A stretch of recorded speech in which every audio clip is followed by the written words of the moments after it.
your research project. And in this class, we'd like just to discuss one single point, which is the significance of your research as a section that you need to include in your research proposal.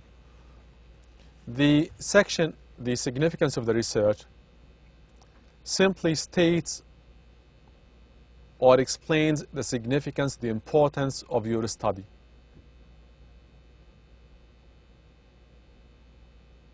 It shows how important this study is to you or to others.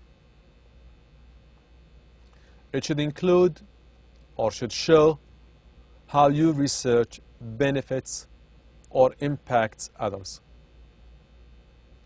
Think of language.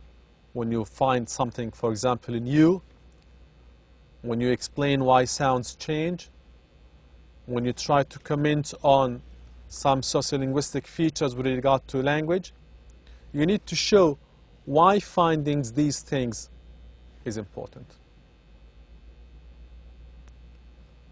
In the significance of the research, you can show how people or others might benefit from reading your research, what they might find in your research important to them.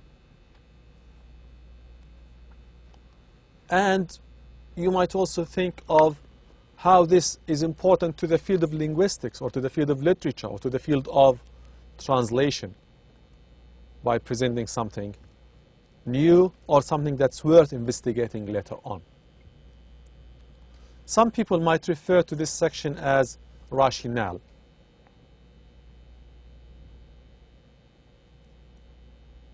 It's very important because it tries to convince the audience, the readers, that your research is worth doing or reading. Always think of one thing, that if you would like to ask people to fund your research,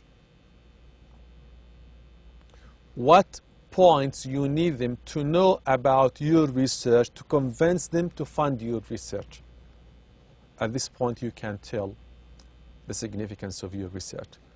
Whenever I write a research paper, I always think of something like, if I would like to ask people to fund my research, to pay money for me, how can I convince them that they are not wasting time or losing their money? How can I convince them of how much important my research is? This is the significance of the research. Assalamu alaikum wa rahmatullahi wa barakatuh.